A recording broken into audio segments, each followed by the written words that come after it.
What's up, guys? I'm back with another movie review. This one's from Scream Factory. It's one probably everybody's seen, but why not make a review anyway, right? This is The Lawnmower Man. And for sake of this review, I watched the director's cut. I've seen the theatrical cut, but not for a long time. So, this movie stars Pierce Brosnan. He's a scientist who's working on some virtual reality technology. The people that he works for wants to use it for military purposes. He's not interested in that. They hook it up to a monkey and send him out like a chimp, and the chimp obviously goes bananas. Sorry, I had to do it. He goes bananas and starts, just going off the deep end, shooting at everybody, and it's just a huge disaster. Pierce Brosnan ends up going off the project, but he's pursuing it on his own, own personal time, so that he can do the research as he sees fit and not be held by the standards of, military practicality.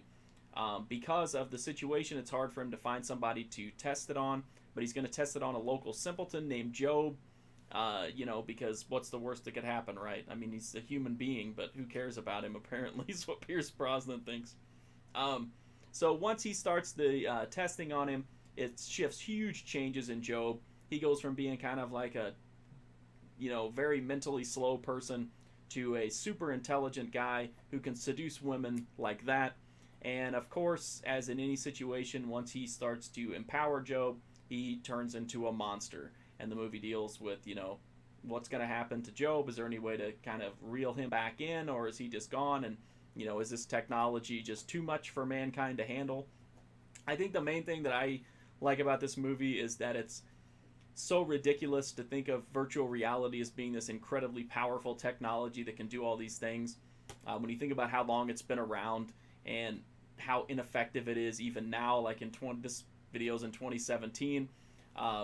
Especially at the time, though, it was really thought that like this was going to be the next big thing. It was just going to be huge.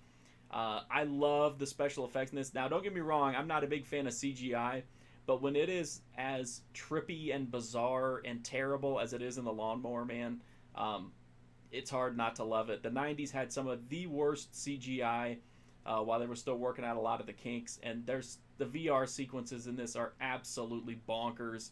They are ridiculous. I think another thing to like is Jeff Fahey's performance as Job. Once he becomes enlightened, he just runs amok and does all kinds of crazy stuff, gets the God complex, and you get some crazy dialogue from him.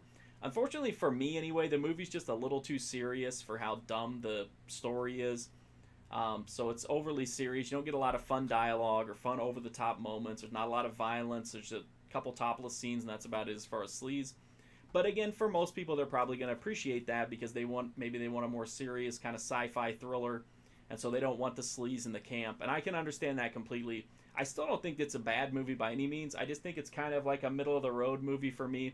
I can definitely watch it, every once in a while, but it's not one that I ever am like, man, I've got to see this movie again. I don't know. Like I said, I think it's solid. It's just not... It kind of drags in places, and it's just not a super exciting, movie for me anyway. But I do think it's a more than solid sci-fi thriller, and I can see why people wouldn't want the things that I want in the movie to be in there. So, it is what it is. The Blu-ray from Scream Factory has the theatrical cut and the director's cut, audio commentaries, deleted scenes, behind the scenes, interviews, different alternate animated sequences, conceptual art, just all kinds of stuff for the price of it. Plus, I'm pretty sure this is a new either 2K or 4K scan. It looks significantly better than any version that I've seen. So there's always that going for it. I think it's a pretty solid set. I mean, for the price, I don't know what else you could want as a fan of The Lawnmower Man. So if you're a fan of the movie, I recommend it. If you haven't seen the movie, I don't know about a blind buy. If you don't mind just kind of straightforward sci-fi thrillers, go for it. If you're looking for something that's more horror or, cultish, maybe, watch it before you buy it. But otherwise, I think it's, worth picking up if you're a fan of the genre or you're already a fan of the movie. This is the version that you want to own. If you like this review, please do check out my website, markfusion.com. I've got tons of other Scream Factory reviews up there, as well as other horror, cult, exploitation, Lifetime movies, anime, video games, all kinds of stuff. You can also follow me on Twitter, Twitch, Instagram, at markfusion. And as always, if you like these videos, please do drop a sub. It greatly helps me out. Gives me that nice endorphin boost, keeps me off the smack, and, that's a good thing. Thanks so much for watching this video, and hopefully I'll see you soon.